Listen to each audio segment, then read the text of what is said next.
You wake up. The world is silent, but already your phone is glowing with light.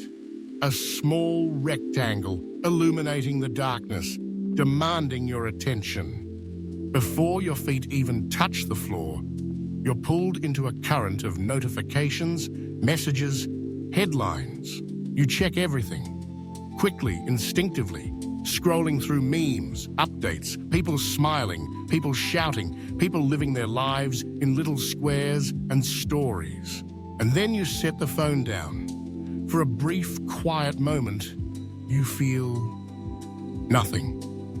Not relief, not anxiety, not even boredom. Just a strange, weightless, heavy feeling. A sense that something is missing, but not in your schedule, not in your bank account, not anywhere you can see or touch. It's something deeper, something in your soul. And here's the strange part. You have everything. You are surrounded by comfort, by connection, by convenience. The world has delivered its miracles to your doorstep. You have access to all the world's knowledge, right there in your pocket. You can listen to music from ancient Japan while ordering pizza in New York. You can work from your laptop, watch 5 shows at once, talk to people across the world in real time. So, why does life still feel flat? This isn't depression. This isn't sadness. It's emptiness. It's that quiet echo that follows you, even in the loudest moments.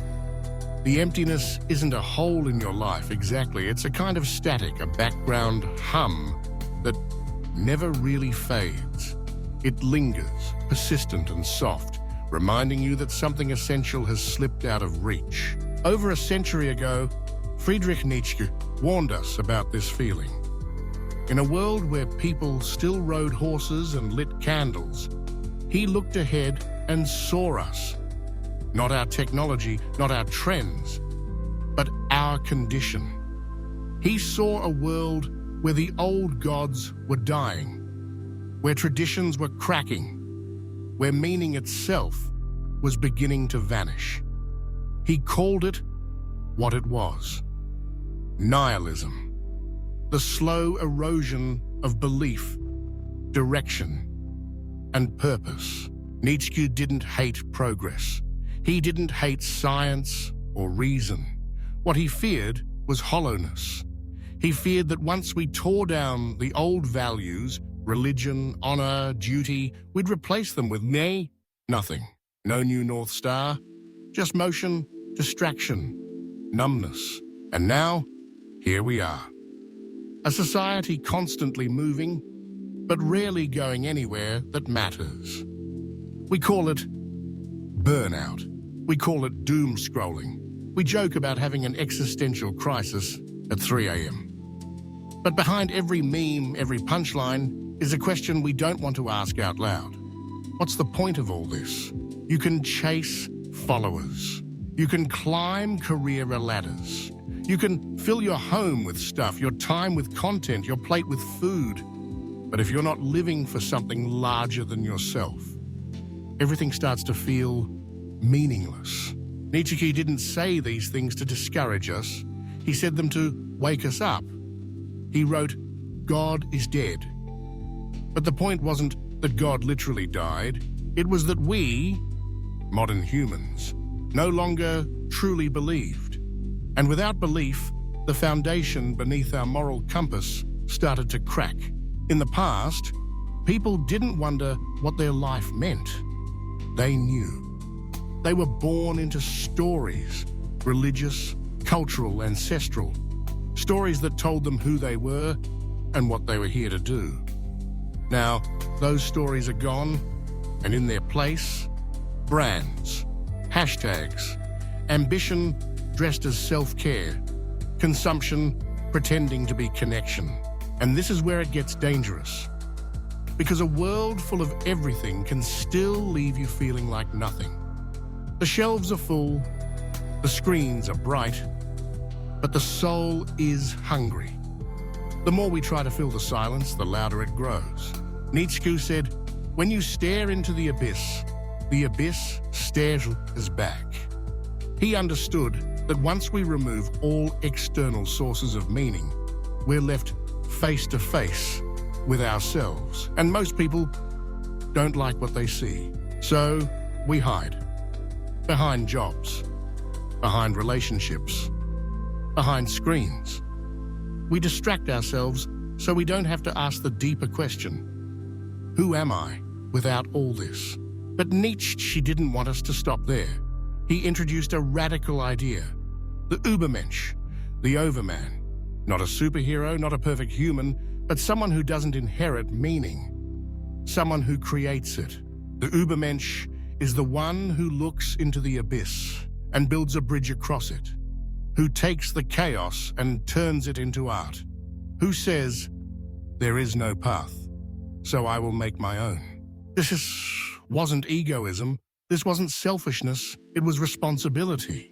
The courage to become the author of your own life, to refuse to accept the emptiness as final, to make something, to choose something, to stand for something. And that's the challenge he leaves us, especially now, in the age of noise, not to escape the emptiness, but to walk through it and come out the other side with something real. So, how do you do that? How do you go from scrolling endlessly to living intentionally? You start by confronting the void, not avoiding it. When that feeling of emptiness creeps in, don't run, sit with it, ask it what it wants from you. Because that void is not your enemy. It's a signal, a whisper from the soul saying, what you've been chasing isn't enough. It's your invitation to grow. Second, stop waiting for life to give you meaning. It won't. No app, no paycheck, no person is going to hand you your purpose. You have to choose it. You have to build it. Pick something, anything. A cause, a skill, a vision, and pour your time, your energy, your struggle into it. Because struggle isn't the enemy, aimlessness is. Nietzsche believed that suffering was part of the path, not something to be avoided, but something to be used. He said, he who has a why to live can bear almost any how. Find your why, and you'll be able to endure anything, even this strange, beautiful, overwhelming modern life. And finally, live like it matters. Not because the universe guarantees you meaning, but because you do. Every action, every word, every day. Treat it like it counts. Because if you don't, no one else will. You don't need to be perfect. You don't need to have it all figured out. You just need to start walking towards something real, towards something difficult, towards something you chose. So yes, Nietzsche was right. The world has changed. The old meanings are fading. And the emptiness is real. But you're not lost. You're just standing at the edge of something vast and terrifying and beautiful. And the only way forward is through. Imagine yourself now in that quiet space between distractions. The light from your phone has faded. The noise has settled. The world is still. You are left with yourself, your thoughts, your fears, your hopes. What will you do with this emptiness? Will you run from it, or will you explore it? Will you fill it with noise, or will you let it become the soil where something new can grow? This is where philosophy begins, not with answers, but with questions, with the willingness to dwell in uncertainty, to wrestle with the unknown, to look into the abyss and not look away. Ancient philosophers spoke of the examined life. Socrates said it was the only life worth living. To examine is not just to think, but to feel, to confront, to ask, what am I really seeking? What am I really afraid of? What am I truly willing to stand for? The world will always offer you distractions. It will always offer you substitutes for meaning. products, pleasures, promises of happiness, just one click away. But meaning is not something you find. It's something you make. It is built day by day, choice by choice, from the inside out. It is fragile, and yet when you commit to it, it becomes the strongest thing you have. It is not handed down by gods or algorithms. It is not delivered by courier or downloaded from the cloud. It is carved from your own struggle, your own questions, your own pain and joy and courage. And in making meaning, you become more than just a consumer of life. You become a creator.